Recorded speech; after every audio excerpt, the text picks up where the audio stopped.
Durga Dvishati by Durvasa. Chanting. Dhyanam Kamalabhava Kanjalochana Kirita Ratnam Churanjita Padabjam Unmastaka Anukampam Uttarala Apanga Poshita Anangam Adimarasa Avalambam Anidam Pratama Bhuktika Vallari Kalikam Brahmakita Jananim Antakkalayami Sundarim Anisham Natajana Sulabhaya Namo Nalika Sanabilochanaya Namaha Nandita Girishaya Namo Mahase Navanipa Patalaya Namaha Pavanamayi, Pavakamayi, Chonimayi, Gaganamayi, Kripitamayi, Ravimayi, Shashimayi, Dingmayi, Samayamayi, Pranamayi, Shive Pahi, Kali, Kapalini, Shulini, Bhairavi, Matangi, Panchami, Tripure, Vagdevi, Vindyavasini, Bhale, Bhuvaneshi, Palayachiramam. Arya Dushati. Vande Gajendra Vadanam Vamanka Aruda Vallabha Ashlishtam Kunkuma Paragashonam Kumalayini Jara Koraka Pidam Sajayati Suvarna Shailaha Sakala Jagat Chakra Sangadita Murtihi Kanchana Nikunchavati Kandalat Amari Prapanja Sangitaha Harihaya Nairuta Maruta Haritam Anteshu Avastitam Tasya Vinumaha Sanutritayam Vidihari Gaurisha Vishtapa Adharam Madhye Punaha Manohara Ratna Ruchi Stabaka Ranjita Digantham Upari Chatushata Yojanam Uttungam Shringapungavam Upase Tatra Chatushata Yojana Parinaham Devashilpina Rachitam Nana Salamanonyam Namami Aham Nagaram Adi Vidyayaha Pratamam Sahasra Purvaka Shatshata Sankhyaka Yojanam Paritaha Valayi Krita Swagatram Varanam Sharanam Brajami Ayorupam Tasya Uttare Samirana Yojana Dure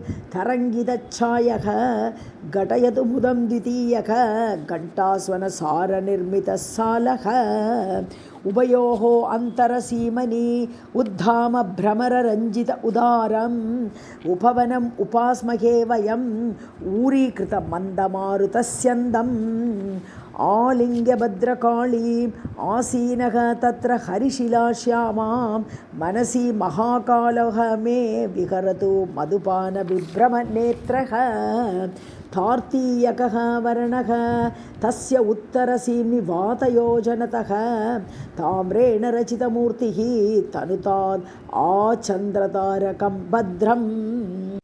Madhye Tayoscha Manimaya Pallava Shaka Prasuna Pakshmalitam Kalpa Anokaha Vatim Kalaye Makaranda Pankila Avalam Tatra Madhumadava Shri Tharunibhyam Tharuna Drikchakorabhyam Alingitaha Avatatmam Anisham Prathama Rutuhu Atta Pushpastraha Namata Tat Uttara Bhage Nakipata Ullangi Shringa Sangatam Sisa Akritim Turiyam Sita Kirana Aloka Nirmalam Salam Sala Dvayantarale Saralali Kapota Chatu Subagayam Santana Vatikayam Saktam Cheto Astu Satatam Asmakam Tatra Tapana Atirukshaha Samragni Charana Sandrita Swa Antaha Shukra Suchisri Sakitaha Grishma Rutuhu Dishatu Kirtim Akalpam Uttara Simni Tasya Unnata Shikara Utkampihataka Patakaha Prakatayatu Panchamaha Naha Prakaraka Kushalam Arakutamayaha Prakarayoscha Madhye Pallavita Anyabhrutha Panchama Unmesha Harichandana Druvati Haratat Unmulam Asmat Anutapam Tatra Nabashri Mukyaihi Tharuni Mukyaihi Samanvitaha Paritaha Vajra Attahasa Mukaraha Vancha Purtim Tanotu Varsharutuhu मारुतयोजनदूरे महनीयः तस्य च उत्तरे भागे भद्रं कृषीष्टः षष्ठः प्राकारः पञ्चलोहधातुमयः अनयोः मध्ये सन्ततम् अङ्कुरत्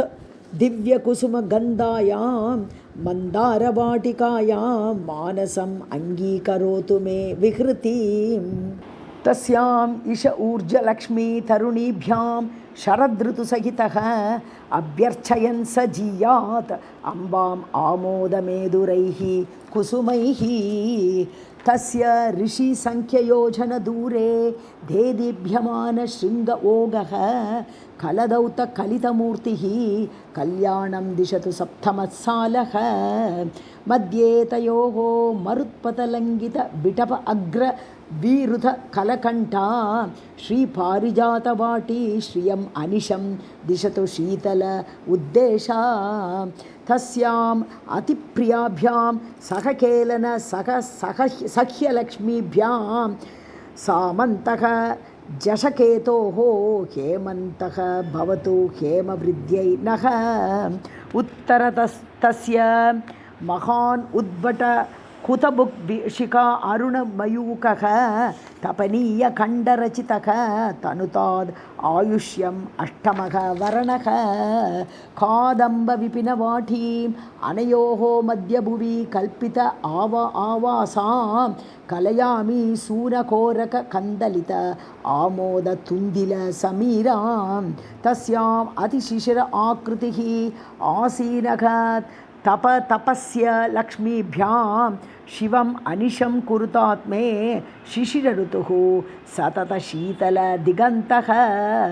तस्यां कदम्बवाट्यां तत्प्रसव आमोदमिलित मधुगन्धं सप्त आवरणमनोज्ञं शरणं समुपैमि मन्त्रिणी शरणं तत्र आलये विशाले तपनीया रचित तरलसोपाने माणिक्यमण्डप अन्तः महिते सिंहासने मणिकचिते बिन्दु त्रि पंचकोण द्विप नृप वसु वेददल कु रेखा आड्ये चक्रे सदा निविष्टां षष्टि अष्टत्रिंशत् अक्षर ईशानी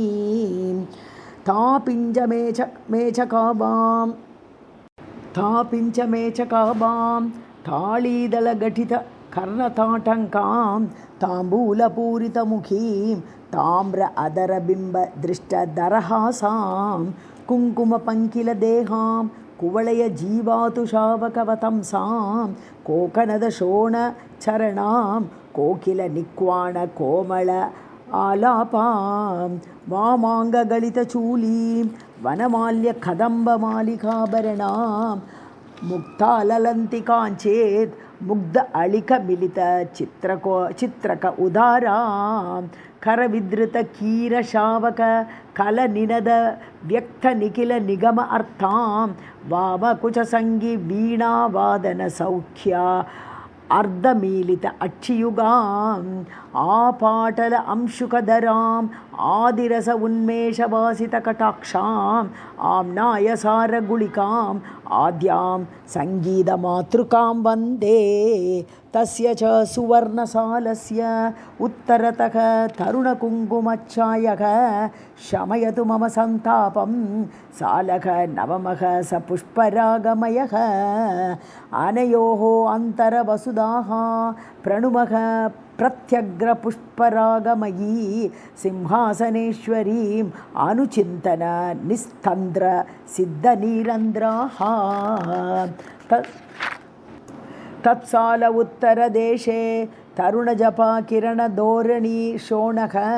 प्रशमयतु पद्मरागप्राकारः मम पराभवं दशमः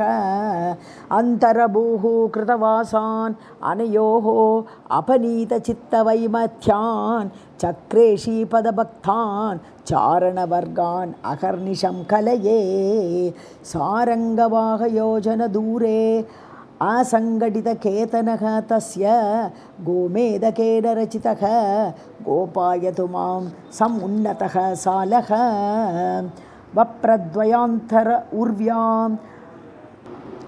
बडुकैः विविधैश्च योगिनी बृन्दैः सततं समर्चितायाः सङ्कर्षिण्याः प्रणौमि चरणाब्जम् तापसयोजनदूरे तस्य उत्थुङ्ग गोपुर उपेतः वाञ्छापूर्त्यै भवतात् वज्रमणिनिकर निर्मितो वप्रः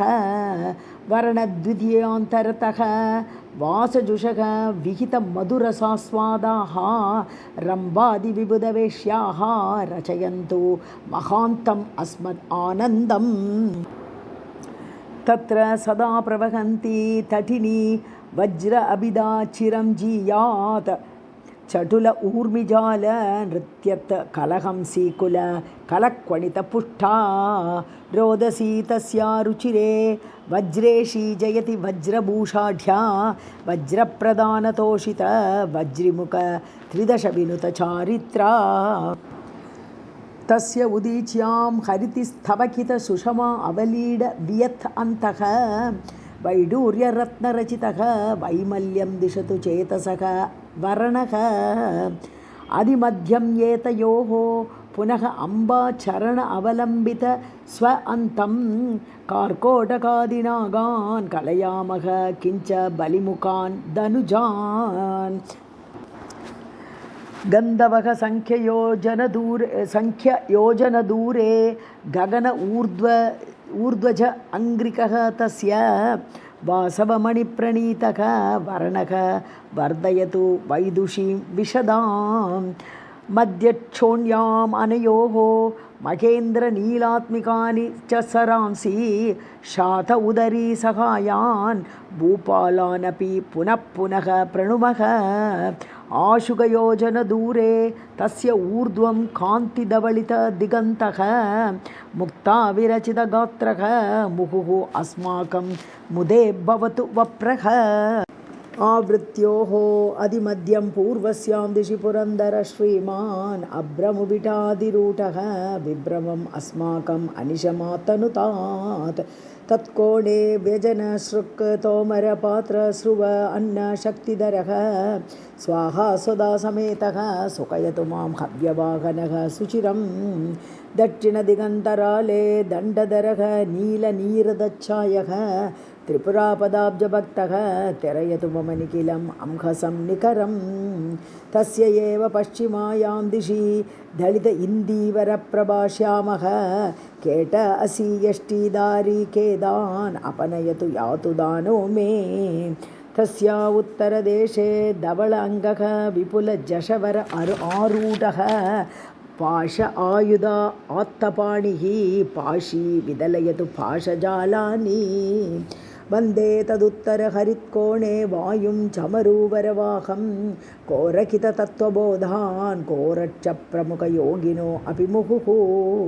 तरुणीः इडा प्रधानाः तिस्रः वातस्य तस्य कृतवासाः प्रत्यग्रकापिशायनपान परिभ्रान्तलोचनाः कलये तल्लोकपूर्वभागे धनदं ध्यायामि शेवदिकुलईशम् अभिमणिभद्रमुख्यान् अम्बाचरण अवलम्बिनः यक्षान् तस्य एव पूर्वसीमनि तपनीया रचितगोपुरे नगरे कात्यायनी सहायं कलये शीत अंशुकण्ठचूडालं तत्पुरषोडशवर्णस्थलभाजः तरुणचन्द्रचूडालान् रुद्र अध्याये पठितान् रुद्राणि सहचरान् भजे रुद्रान् पवमानसंख्ययोजनदूरे भालतृणमेचकस्तस्य सालः मरकतरचितः सम्पदम् अचलां श्रियं च पुष्णातु आवृत्तियुग्माः अन्तरतः हरितमणिनिवहमेचके देशे हाटकताळी विपिनं हालाघटघटितविटपम् आकलये तत्रैव मन्त्रिणी गृहपरिणाहं तरलकेतनं सदनं मरकतसौधमनोज्ञं दद्यात् आयुंषि दण्डनाथायाः सदेन तत्र हरिन्मणिगडि सङ्घटिते मण्डपे शतस्तम्भे कार्तस्वरमयपीठे कनकमय अम्बुरुहकर्णिका मध्ये बिन्दो त्रिकोण वर्तुलं षडस्रवृत्त दयान्विते चक्रे सञ्चारिणी दशोत्तरशता अर्ण मनुराजकमलकलकंसी कोलवदना कुशेशयनयना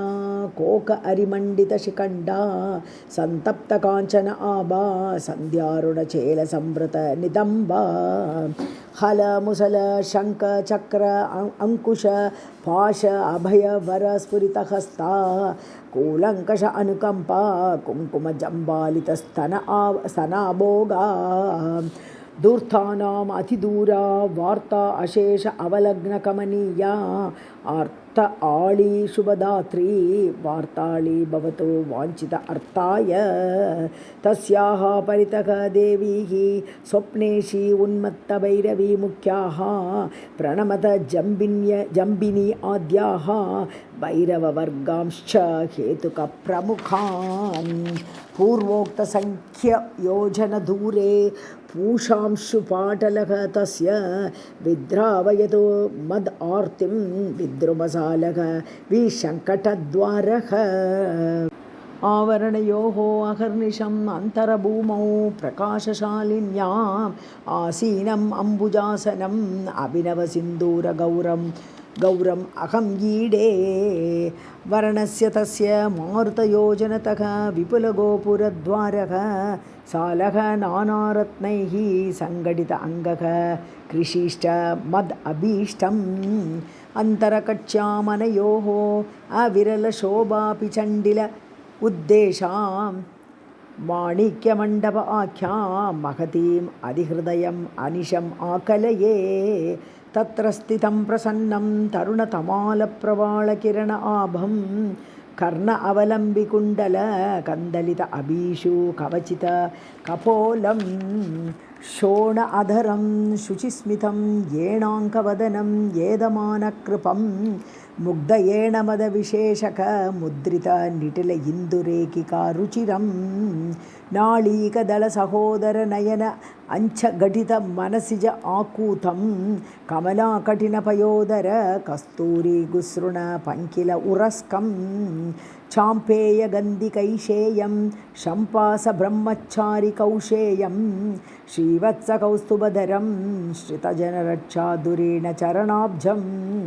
कम्बुसुदर्शनविलसत् करपद्मं कण्ठलोलवनमालं मुचुकुन्दमोक्षफलदं मुकुन्दम् आनन्दकन्दम् अवलम्बे तद् वर्ण उत्तरभागे तारापतिबिम्बचुम्बिनिज शृङ्गः विविधमणिगणघटितः वितरतु सालः विनिर्मलां दिशनां प्राकारद्वितय अन्तरकक्ष्यां पृथुरत्ननिकरसङ्कीर्णां नमत सहस्रस्तम्भक मण्डप नाम्ना अतिविश्रुतां भुवने प्रणुमः तत्र भवानी सहचरम् ईशानम् इन्दुकण्डधरं शृङ्गारनायिकाम् अनुशीलनभाजः अपि भृङ्गी नन्दिमुखान् तस्य एव अहनयोजनदूरे वन्दे मनोमयं वप्रम् आकूरन्मणिकिरणाम् अन्तरकक्ष्यां च निर्मलाम् अनयोः तत्रैव अमृतवापीं तरलतरङ्ग अवलीडतटयुग्मां मुक्तामय कलहंसी मुद्रित कनक अरविंद संदोहं शक्र उपलमय भृंगी संगीत उन्मेष घोषित दिगंतां कांचनमय अंगविलसत् कारण्डव षण्डताण्डव मनोज्ञाम् कुरुविन्दात्मक हल्लक कोरक सुषमा समूह पाटलितां कलये सुधास्वरूपां कन्दलित अमन्द कैरव आमोदां तद्वापिकान्तराळे तरळे मणिपोतसीम्नि विहरन्तीं सिन्दूरपाटलाङ्गीं सितकिरण अङ्कुरकल्पितवतंसां पूर्वेन्दुबिम्बवदनां पल्लव शोण अधर स्फुरितहासां कुटिलकबरीं कुरंगी शिशुनयनां कुण्डलस्फुरितगण्डां निकटस्थपोतनिलयाः शक्तिः क्षयविधृत हेमशृङ्गजलैः परिषिञ्चन्तीं परितः तारां तारुण्यगर्वितां वन्दे प्राग् उक्तसङ्ख्यायोजनदूरे प्रणमामि बुद्धिमयशालाम् अनयोः अन्तरकक्ष्याम् अष्टापदपुष्टमेदिनीं रुचिरां कादम्बरीनिदानां कलयामि आनन्दवापिकां तस्यां शोण अश्मनिवह निर्मित सोपानश्रेणी शोभमानतटीम् इन्दुमयसालमीडे तस्य उत्तरतः तुषारगिरिगौरम् अत्यन्तशिशिरमारुतम् अनयोः मध्यं च चन्द्रिका उद्गारं तत्र प्रकाशमानं तारानिकरैः परिष्कृत उद्देशम् अमृतमयकान्तिकन्दलम् अन्तःकलयामि कुन्दस्मितसितम् इन्दुं शृङ्गारसालमीडे शृङ्ग उल्लसितं तत् उत्तरे भागे मध्यस्थले तयोः अपि महितां शृङ्गारपूर्विकां परिकां तत्र मणिनौ स्थिताभिः तपनीया रचितशृङ्गहस्ताभिः शृङ्गारदेवताभिः सहितं परिका अधिपं भजे मदनं शृङ्गारवर्णवर्यस्तयोः उत्तरतः शृङ्गार आवरणवर्यस्य उत्तरतः सकलविबुधसंसेव्यं चिन्तामणिगणरचितं चिन्तां दूरीकरोतु मे सदनं मणिसदनसालयोः अधिमध्यं दशतालभूमिरुहदीर्घैः पर्णैः सुवर्णवर्णैः युक्तां काण्डैश्च योजन उत्तुङ्गैः मृदुलैः ताळीपञ्चकमानैः मिलितां च केसरकदम्बैः सन्ततगलितमरन्दस्रोतः निर्यन्मिलिन्दसन्दोहं पाटीरपवनबालकदाटी निर्यत्परागपिञ्चरितां कलहंसीकुलकलकलकूलं कष निनदचयकमनीयां पद्माटवीं भजामः परिमलकल्लोलपक्ष्मल उपान्तां देवी अर्घ्यपात्रधारी तस्याः पूर्वदिशि दशकलायुक्तः वलयितमूर्तिः भगवान् वह्निः तस्मिन् दिनेशपात्रे तरङ्गित आमोदम् अमृतमयम् अर्घ्यं चन्द्रकलात्मकम् अमृतं सान्द्रीकुर्यात् अमन्दम् आनन्दम् अमृते तस्मिन्नभितः विहरन्त्यः विविधमणितरणिबाजः षोडशकलाः सुधांशोः शोकात् उत्तारयन्तु माम् अनिशम् तत्रैव विहृतिबाजः दातृमुखानां च कारण ईशानां सृष्ट्यादिरूपिकाः ताः शमयन्तु अखिलाः कलाश्च सन्तापम् कीनाशवरुणकिन्नरराजदिगन्तेषु रत्नगेहस्य कलयामि तानि अजस्रं कलयन्तु आयुष्यम् अर्घ्यपात्राणि पात्रस्थलस्य पुरतः पद्मारमणविधि पार्वती ईशानां भवनानि शर्मणः नः भवन्तो वासा प्रदीपित जगन्ती सदनस्य अनलकोणे सततं प्रणमामि कुण्डम् आग्नेयं तत्र स्थितं च वह्निं तरलशिखा जटिलम् अम्बिकाजनकं तस्य असुरदिशि तादृशरत्नपरिस्फुरित पर्वनवक आढ्यं चक्रात्मकं शत अङ्गं शतयोजनम् उन्नतं भजे दिव्यम् तत्रैव दिशि निषण्णं तपनीयध्वजपरम्पराश्लिष्टं रथम् अपरं च भवान्याः रचयामः मनसि रत्नमयचूडं भवनस्य वायुभागे परिष्कृतः विविधवैजयन्तीभिः रचयतु मुदं रथेन्द्रः सचिव ईशान्याः समस्तवन्द्यायाः कुर्मः अधिहृदयम् अनिशं क्रोड आस्यायाः शताङ्गमूर्धन्यं रुद्रदिशि रत्नधाम्नः रुचिरपताका प्रपञ्च कञ्जुकितम् परितः देवी दाम्नः प्रणीतवासा मनुस्वरूपिण्यः कुर्वन्तो रश्मिमालाकृतयः कुशलानि देवताः निखिलाः प्राग्द्वारस्य भवानी दाम्नः पार्श्वद्वया रचितवासे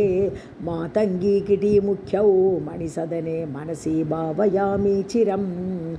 योजनयुगलाभोगा परिणाहया एव भित्त्या च चिन्तामणिगृहभूमिः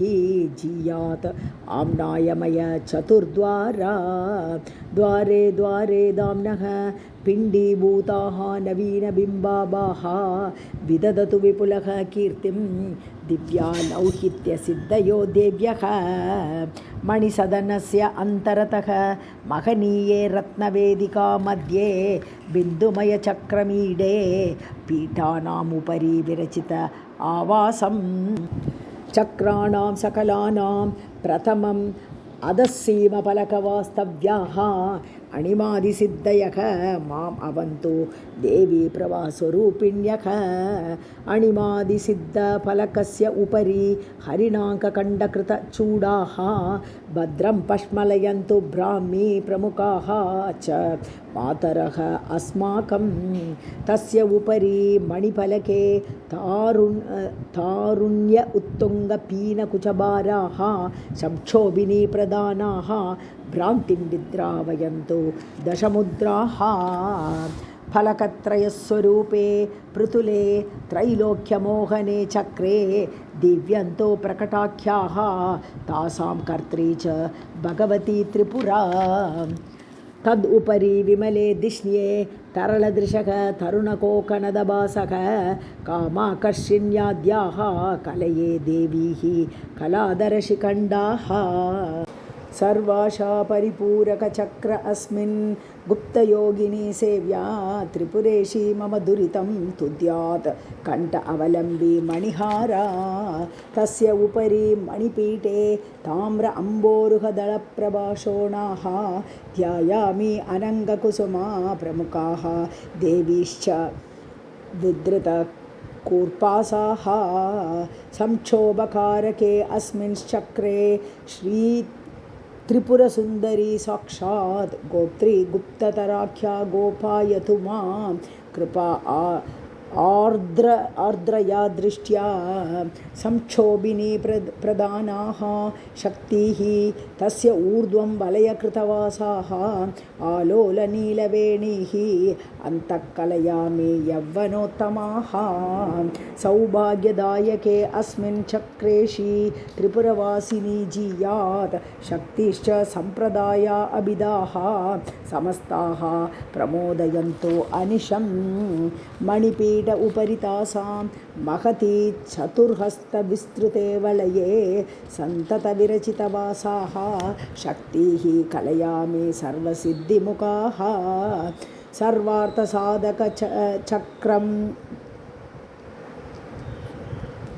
सर्वार्थसाधक आख्ये चक्रे अमुष्मिन् समस्तफलदात्री त्रिपुरा श्री मम कुशलं दिशतात् उत्तीर्णयोगिनी सेव्या तासां निलयस्य उपरि दिश्ये कौसुम्बकञ्चुकमनोज्ञाः सर्वज्ञाः आद्यादेव्यः सकलाः सम्पादयन्तु मम कीर्तिं चक्रे समस्तरक्षाकरनाम्नि अस्मिन् समस्तजनसेव्यां मनसि निगर्भासहितां मन्ये श्रीत्रिपुरमालिनीं देवीं सर्वज्ञा सदन उपरि चक्रे विपुले समाकलितगेहाः वन्दे वशिनी मुख्याः शक्तिः सिन्दूररेणुशोणरुचः श्री सर्वरोगहारिणी चक्रे अस्मिन् त्रिपुरपूर्विकां सिद्धां वन्दे रहस्य नाम्ना वेद्याभिः शक्तिभिः सदा सेव्यां वशिनी गृह उपरिष्टात् 20 हस्त उन्नते महापीठे शमयन्तु शत्रुवृन्दं शस्त्राणि अस्त्राणि च आदिदम्पत्योः शस्त्रसदन उपरिष्टात् वलये बलवैरिरत्नसङ्गडिते कामेश्वरी प्रदानाः कलये देवीः समस्तजनवन्द्याः चक्रे अत्र सर्वसिद्धिप्रदनाम्नि सर्वफलदात्री त्रिपुराम्बा अवतु सततं परापररहस्य योगिनी सेव्या कामेश्वरी गृह उपरि वलये विविधमनुसम्प्रदायज्ञाः 4 युगनाथाः जयन्तु मित्रेश पूर्व पूर्वका गुरवः नाथ भवन उपरिष्टात् नानारत्नचयमेदुरे पीठे कामेशी आद्या नित्याः कलयन्तु मुदं तिथिस्वरूपिण्यः नित्या सदनस्य उपरि निर्मलमणिनिवह विरचिते धिष्ण्ये कुशलं षडङ्गदेव्यः कलयन्तु अस्माकम् उत्तरलनेत्राः सदनस्य उपरि तासां सर्वानन्दमय नामके बिन्दौ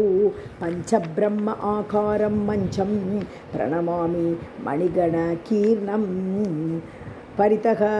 मणिमञ्चस्य प्रलम्बमाना नियन्त्रिता पाशैः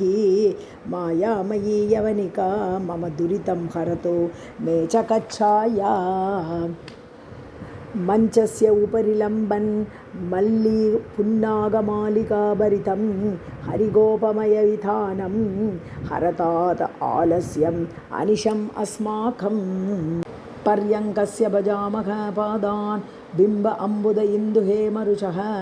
अजहरिरुद्र ईशमयान् अनल असुरमारुत ईशकोणस्थान् फलकं सदाशिवमयं प्रणौमि सिन्दूररेणुकिरण आभम् आरभ्य अङ्ग ईशानां सदनात् कलितं च रत्नसोपानम् पट्ट उपदान गण्डक चतुष्टय स्फुरितपाटल आस्तरणं पर्यङ्क उपरि घटितं पातु चिरं हंसतूलशयनं नः तस्य उपरि निवसन्तं तारुण्यश्रीनिवेशितं सततम् आवृन्तः पुल्लकल्लकमरीचिका पुञ्ज मञ्जुलच्छायं सिन्दूरशोणवसनं सीतांशुस्तबकचुम्बितकिरीटं कुङ्कुमतिलकमनोहर कुटिलहसितकुमुदगन्धुशिशुं पूर्णेन्दुबिम्बवदनं पुल्लसरोजात लोचनत्रितयं तरल अपाङ्गतरङ्गित शपर अङ्कन शास्त्रसम्प्रदाय अर्थं मणिमयकुण्डलपुष्यन् मरीचिकल्लोलमांसलकपोलं विद्रुमसहोदर अदर विसृक्वर स्मितकिशोरसञ्चारम् आमोदिकुसुमशेखरम् आनीलभ्रूलतायुगमनोज्ञं वीटीसौरभवीची द्विगुणित वक्त्रारविन्दसौरभ्यं पाश अङ्कुश इक्षुचाप प्रसवशर स्फुरितकोमलकराब्जं काश्मीरपङ्किल अङ्गं कामेशं मनसि कुर्महे सततं तस्य अङ्कभुवि निषण्णां तरुणकदम्बप्रसूनकिरण आभां शीतांशुकण्डचूडां सीमन्तन्यस्तसान्द्रसिन्दूरां कुङ्कुमललामभास्वत्निटिलां कुटिलतरचिल्लिकायुगलां नाळीकतुल्यनयनां नासा अञ्चलनटितमौक्तिक आभरणाम् अङ्कुरितमन्दहासाम् अरुण अदरकान्तिविजितबिम्ब आभां कस्तूरीमकरीयुतकपोल सङ्क्रान्त कनकताटङ्कां कर्पूरसान्द्रवीटी कवलितवदनारविन्दकमनीयां कम्बुसहोदरकण्ठ प्रलम्बमान अच्छमौक्तिककलापां कल्हारदामकोमलभुजयुगल स्फुरितरत्नकेयूरां करपद्ममूलविलसत् काञ्चनमयकटकवलयसन्दोहां पाणिचतुष्टयविलसत् पाश अङ्कुशपुण्ड्रचाप पुष्प अस्त्रां कूलङ्कष कुचशिखरां कुङ्कुमकर्दमितरत्नकूर्पासाम् अणोदायादवलग्नाम् अम्बुदशोभासनाभिरोमलतां माणिक्यखचितकाञ्चीमरीचिका आक्रान्तमांसलनिदम्बां खरबोरुकाण्डयुगलां जङ्गाजितकामजैत्रतूणीरां प्रपदपरिभूतकूर्मां पल्लवच्छाय पदयुगमनोज्ञाम् कमलभव कञ्जलोचन किरीटरत्नांशुरञ्जितपदाब्जाम् उन्मस्तक अनुकम्पाम् उत्तरल अपाङ्गपोषित अनङ्गाम् आदिमरस अवलम्बाम् अनिदं प्रथममुक्तिवल्लरीकलिकाम् ब्रह्मकीटजननीम् अन्तःकलयामि सुन्दरीम् अनिशम् कः तुषितौ पठीयान् वस्तु स्तोतुं शिव अङ्कवास्तव्यम् अस्तु चिरन्तनसुकृतैः प्रस्तुत काम्याय तन्मम पुरस्तात्। प्रभुसंमित उक्तिगम्यं परमशिव उत्सङ्गतुङ्गपर्यङ्कं तेजः किञ्चन दिव्यं पुरतः मे भवतु पुण्ड्रकोदण्डं मधुरिमभरितशरासं मकरन्दस्पन्दिमार्गण उदारं कैरविनीविटचूडं कैवल्याय अस्तु किञ्चन महोनः अक्षुद्रम् इक्षुचापं परोक्षम् अवलग्नसीमनी त्रयक्षं क्षपयतु मे क्षेमतरम् अक्षरतप्रेम पक्ष्मलं तेजः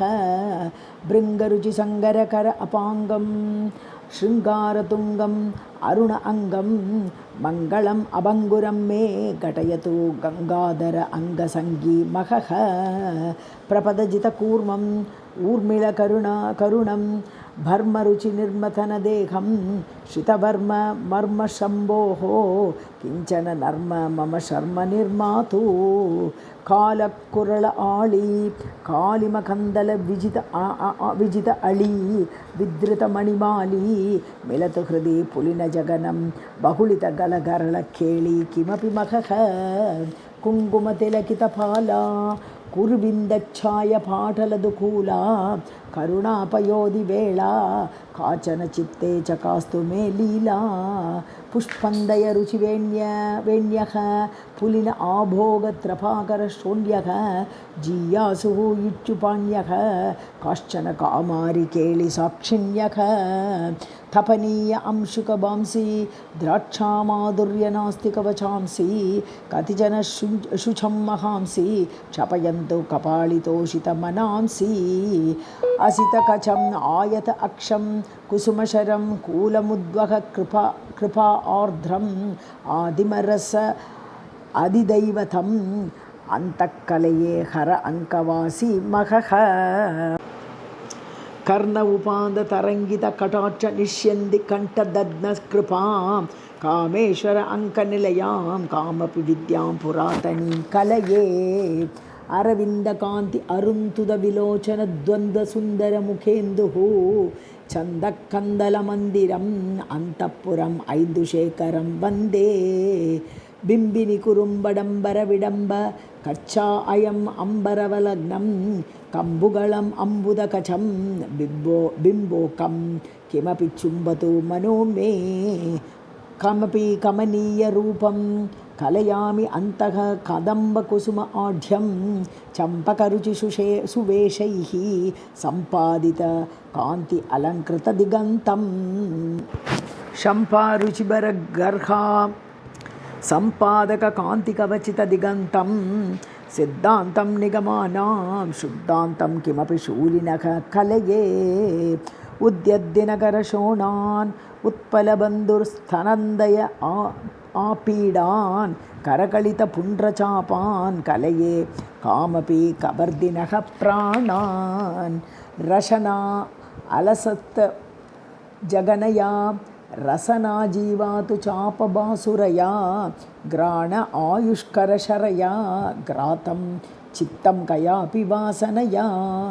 सरसिज सहयुद्वदृशा शम्पालतिकासनाभिविग्रहया भासा कयापि चेतः नासामणिशोभिवदनया भरितं नवयावक आभसिचया अन्वितया गजयानया दया परया धृतयामिनी शकलया दिया कयापि क्षत आमया हि वयम्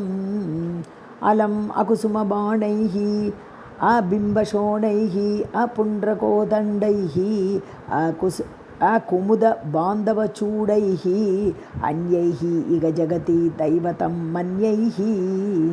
कुवलय सदृक्षनयनैः कुलगिरिकूटस्थबन्धुकुचबारैः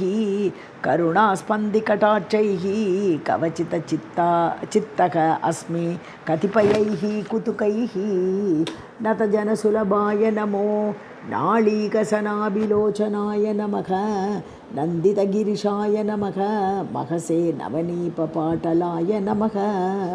कादम्बकुसुमदाम्ने कायच्छाया कणायित अर्यम्ने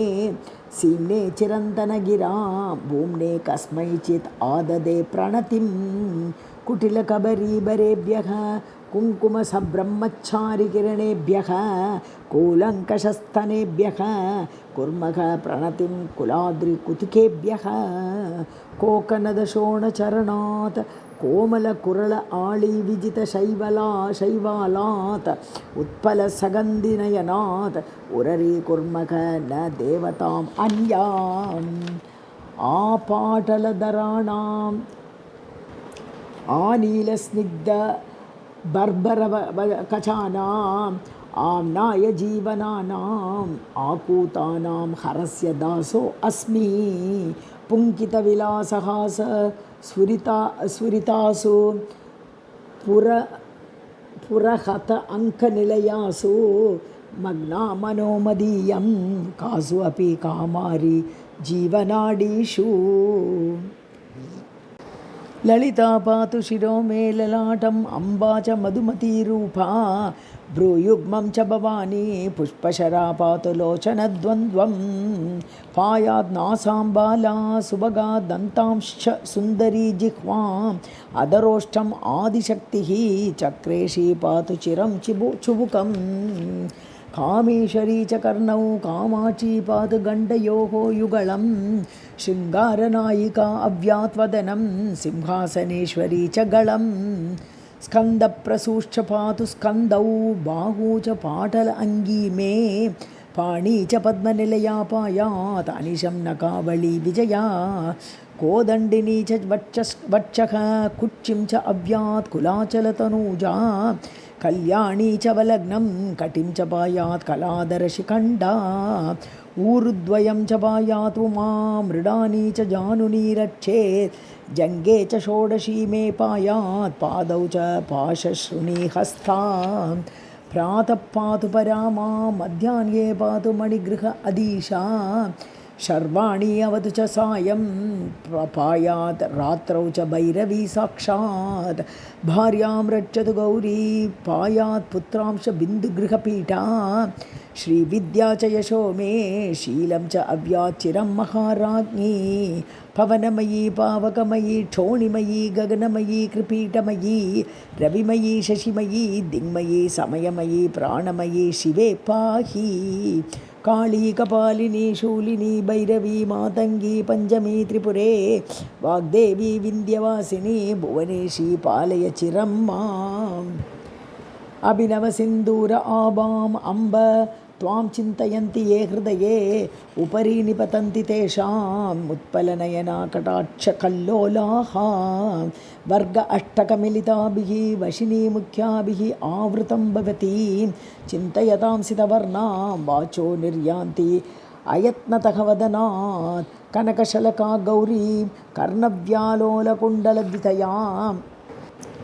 प्रहसितमुखीं सबवतीं ध्यायन्तः ये ते एव भूधनदाः शीर्ष अम्बोर्हमध्ये शीतलपीयूषवर्षिणी भवतीम् अनुदिनम् अनुचिन्तयताम् आयुष्यं भवति पुष्कलम् अन्वयाम् मधुरस्मितां मदारुणनयनां मातङ्गकुम्भवक्षोजां चन्द्र अवतंसिनीं त्वां सविदे पश्यन्ति सुकृतिनः केचित् ललितायाः स्तवरत्नं ललितपदाभिः प्रणीतम् आर्याभिः प्रतिदिनम् अवनौ पठतां फलानि वक्तुं प्रगल्भते सा एव इति ललितास्तवरत्नम् आर्या दुशति सम्पूर्णम्।